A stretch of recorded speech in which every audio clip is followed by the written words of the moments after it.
Baba, ada datang jenguk adik tak? Soalan itu aku ajukan kepada anak saudaraku yang mesra dipanggil adik. Sewaktu itu, aku datang menjenguk adik yang baru saja sebulan tinggal di asrama sekolahnya. Adik memandang aku sayu. Kemudian, menunduk dan menjawab ringkas. Tak ada. Dalam hati aku mendengus. Tak guna punya lelaki. Tanggungjawab lepas macam tu aja. Kemarahan itu aku simpan. Aku tak mahu adik terkesan dengan pertemuan itu.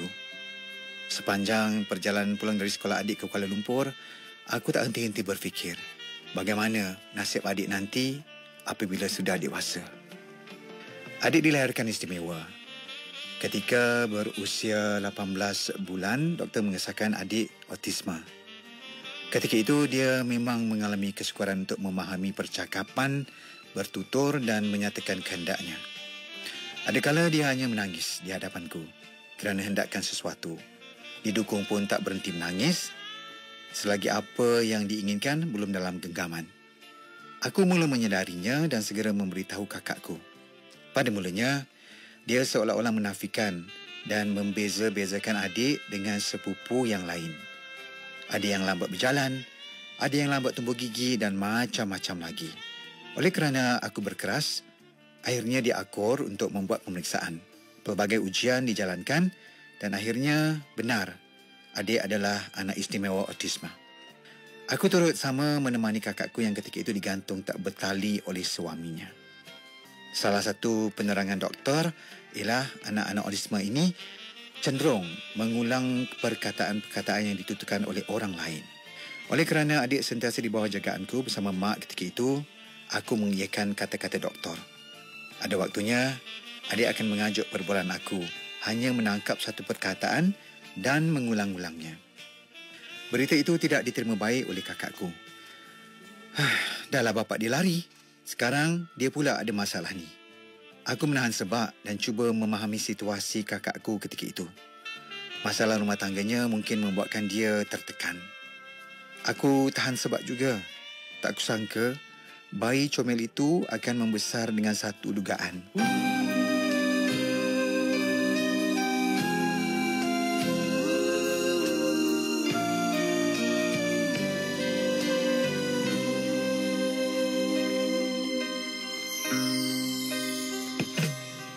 Senyumku tak segala, gerak gaya tidak selincah, mataku tak seayu, kicau burung pun tak semerdu. Namun ku punya hati, juga kayaku perasaan.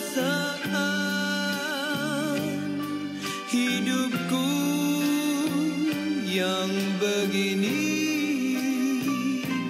kadar waktu diizin Tuhan.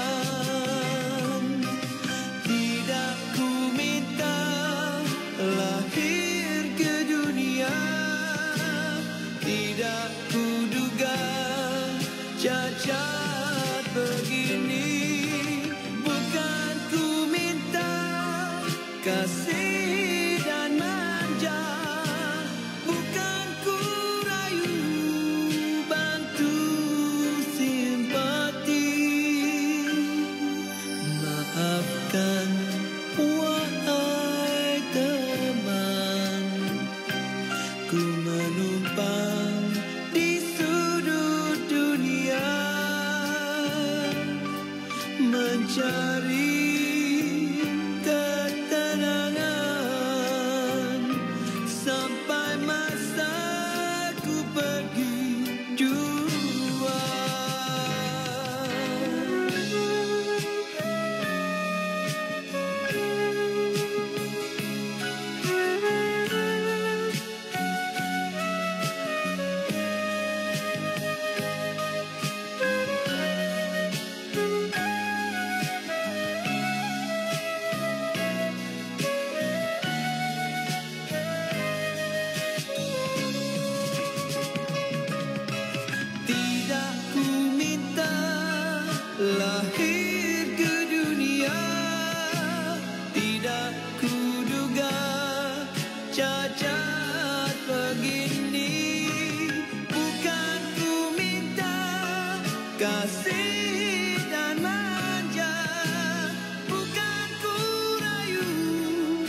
mencari ketenangan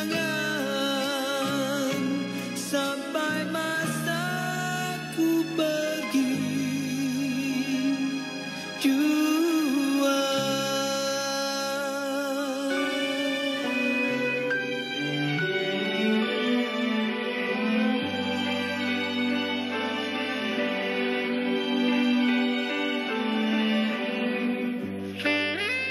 Apabila adik mula bersekolah, dia mula menunjukkan keistimewaannya. Adik memang suka dibawa berjalan-jalan. Ikut makku ke pasar pun dah macam jalan-jalan baginya. Esoknya akan bertanya lagi, nak ke mana nenek?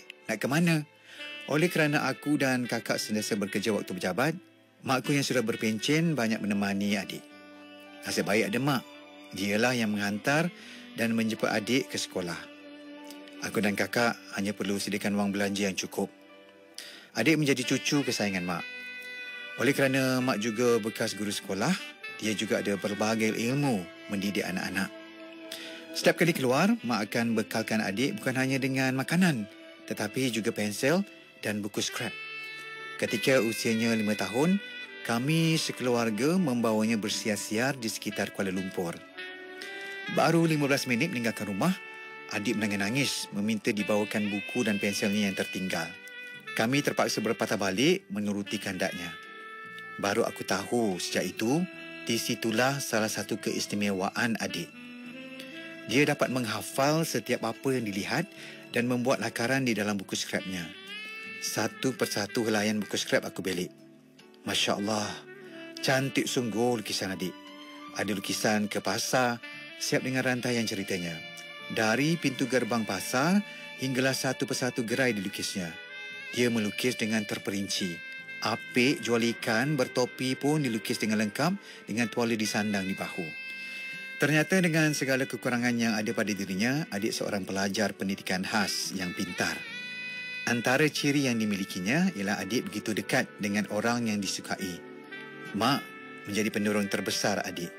Daripadanya, adik juga belajar memasak. Daripada seringkas menggoreng telur, adik sudah boleh menyiapkan hidangan untuk dirinya sendiri dan keluarga kecilnya. Seorang lagi yang begitu dekat dengan adik ialah Cikgu Su, guru sekolahnya dan beberapa rakan sekelasnya yang lain. Setiap kali berbual dengan adik, dia pasti bercerita tentang mereka. Aku sendiri juga dekat dengan adik. Sering juga dia bertanya kenapa aku sering tiada di rumah. Sepi katanya bila aku tiada. Namun demi tuntutan tugas, aku terpaksa selalu meninggalkan adik.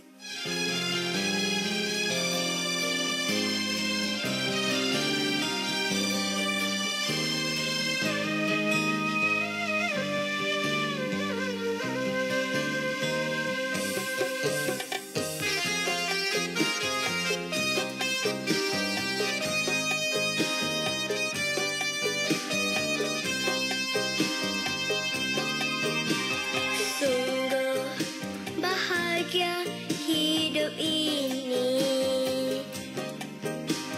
Ayah dan ibu di sisiku, dipeluk, dicium, dibelai, dimanja, dipuja dengan kasih sayang.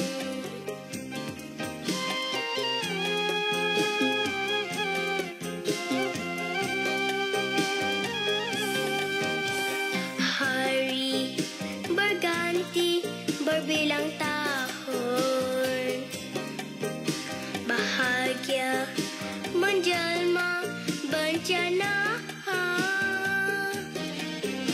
Ayah di timur, ibu di barat, perceraian membawa kehancuran.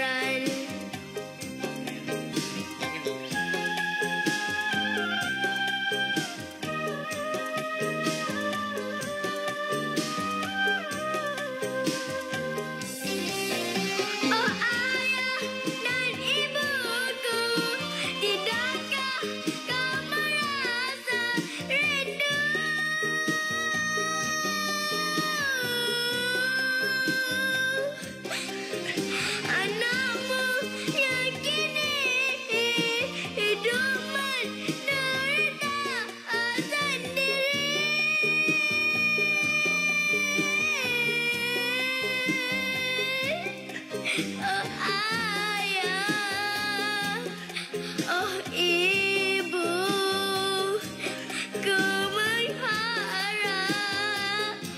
kasih sayangmu kembalilah. Ayah dan ibu, dengarkanlah anakmu yang ingin bersekolah. Tanpa dirimu hidupku hampa. Sayangi aku, ayah ibu.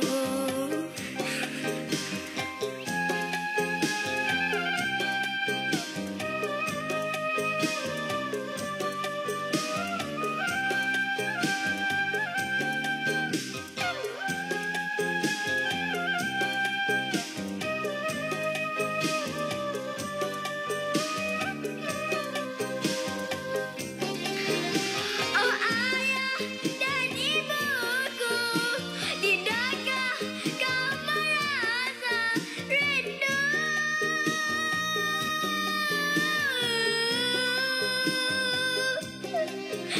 Anakmu yang kini hidup menderita sendiri.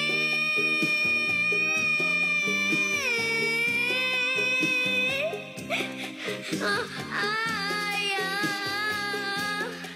oh ibu, ku mengharap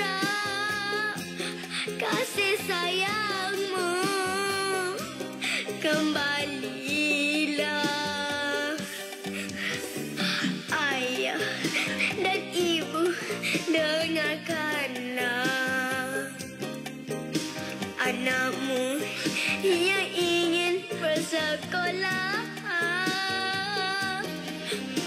Tanpa dirimu hidupku hampa. Sayangi aku, ayah ibu. Sayangi aku, ayah ibu. Sayangi aku, ayah ibu.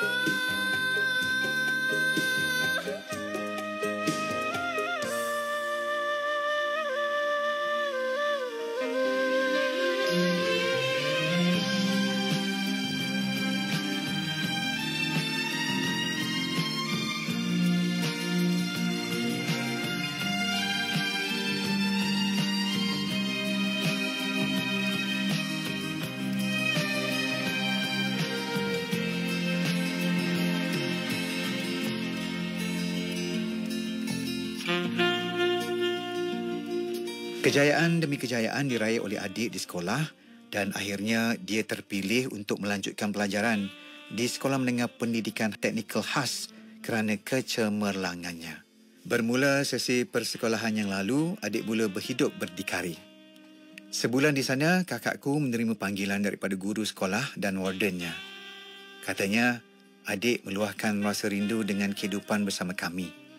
Rindu sekolah lama, rindu kawan-kawan sekolah lama dan rindu juga kepada guru-guru sekolah lamanya. Sewaktu meluahkan kerinduan, adik menangis teresak-esak dan mahu meninggalkan asrama. Puas kakakku memujuk, tetapi setiap hari adik akan menelefon dan merayu-rayu untuk dibawa keluar dari asrama. Akhirnya kakakku meminta bantuan aku menjenguk adik di sekolahnya. Kebetulan aku bercuti lama dan dapat menunaikan hajatnya. Adik siap berpesan agar aku memandu keretaku yang boleh dibuka bumbungnya itu. Adik kata dia nak bersia-sia sambil buka sunroof. Ketika melawat adik, dia banyak meluahkan perasaannya. Aku faham rasa rindu adik kerana aku sendiri pernah dihantar ke sekolah berasrama. Pendapat aku, adik terlalu muda untuk hidup sendiri. Lebih-lebih lagi dengan keadaannya. Tetapi kakakku berkeras mahu melihat prestasi adik digali sehabisnya oleh sekolah pendidikan khas itu. Banyak juga yang aku belajar tentang sekolah adik daripada perkongsian adik. Terima kasih juga kami sekeluarga ucapkan kerana kerajaan kita, kerajaan yang begitu prihatin dengan pendidikan untuk golongan khas seperti adik. Akhir pertemuan petang itu, adik kelihatan sugul. Berkali-kali dia mengingatkan aku agar selalu melawatnya. Kata adik, dia merasa kehilangan yang mendalam. Tiada lagi ayahnya di sisi kerana perceraian, juga rasa rindunya terhadap arwah makku. Neneknya pergi meninggalkan kami 2 tahun yang lalu dan membuatkan adik terasa hilang punca. Selain beri kata semangat, aku menasihati adik agar kuat menjalani kehidupan berdikari kerana suatu hari nanti dia akan hidup sendiri juga tanpa ibunya dan aku di sisi. Adik memelukku seerat-eratnya, seolah-olah tidak mahu melepaskan aku pergi. Aku berharap adik tabah menjalani kehidupan sendirian bersama-sama dengan rakan-rakan sekolahnya di sekolah berasrama khas itu.